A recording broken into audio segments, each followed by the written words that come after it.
Bonjour à toutes et à tous et bienvenue sur Eurosport pour les résumés de la deuxième étape du Tour des Émirats Arabes Unis. Une deuxième étape longue de 176 km entre Ouyadirat Island et Abu Dhabi Breakwater avec un passage sur le circuit automobile de Yas Marina qui accueille chaque année la Formule 1. Hier, c'est Jasper Philipsen qui s'est imposé au sprint massif. Le leader de la formation Alpecin Phoenix va-t-il signer un doublé ? Il faudra d'ores et déjà revenir sur le trio de tête, particularité du jour. Ils sont tous les trois de la même équipe. On retrouve Dimitri Strakov, déjà échappé hier et qui avait pris le maximum de points au classement des sprints intermédiaires. Pavel Kochetkov l'accompagne et le Tchèque champion national Michael Kurkel. Trois équipiers donc en tête. L'écart est de 1 minute et 15 secondes à 42 km de l'arrivée. Autant vous dire qu'on ne s'affole pas au sein du peloton. Et on voit ici Dimitri Strakov. C'est assez original quand même de voir trois échappés de la même équipe. Mais c'est toujours assez difficile de prendre cette échappée parce qu'on ne sait pas vraiment quel est l'intérêt. Attention toutefois derrière, le vent et la nervosité qui peut créer des chutes. C'est Clément Davy de la formation Groupama FDJ qui est allé à terre. Plus de peur que de mal pour le Mayennais, protégé de Marc Madiot. Et on voit face au vent le trio de la Gazprom Russe Vélo qui va être repris. Regardez, on se fait des petites accolades au sein de la DSM. Cette caméra embarquée sur le vélo de Callan O'Brien, l'Australien de la Bike Exchange. Et on va voir également Jasper Philipsen. C'est l'image du jour pour le leader du classement général qui a fait quelques pas de cyclocross en descendant de monture.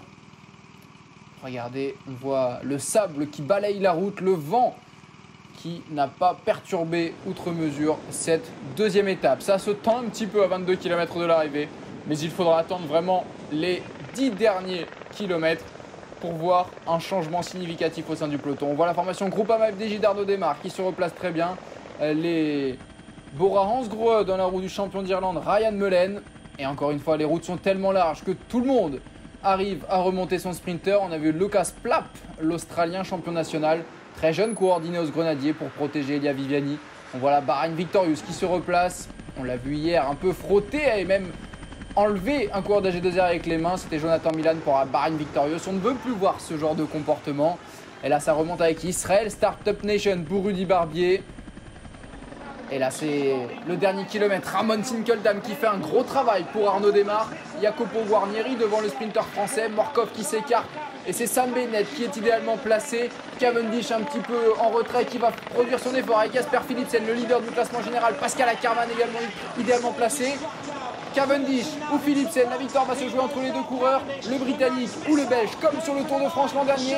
Et c'est comme l'an dernier sur le Tour de France, Cavendish qui s'impose. Le Britannique de la formation Quick Step Alpha Vinyl, déjà vainqueur sur le Tour d'Oman, vient chercher un nouveau succès. Ça n'a pas fonctionné pour Sam Bennett aujourd'hui qui n'a même pas sprinté. Pascal Ackermann prend la 3e place. On l'avait vu un peu limité hier. Il se reprend. Très très belle 4e place d'Olaf Koy, le néerlandais de la Jumbo-Visma qui devance Arnaud Desmar. Et ensuite, c'est un top 10 assez surprenant.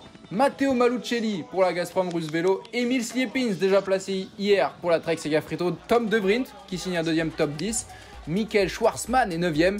Et Marine Vandenberg de IF prend la 10e place au classement général. Philipsen est toujours leader. Attention tout de même à Strakov de la Gazprom Russe Vélo qui a pris des bonifications, qui se replace 4 secondes. Il est 2e. Cavendish est 3e. Demain, ce sera le contre-la-montre individuel. Il faudra donc compter sur Filippo Ganna.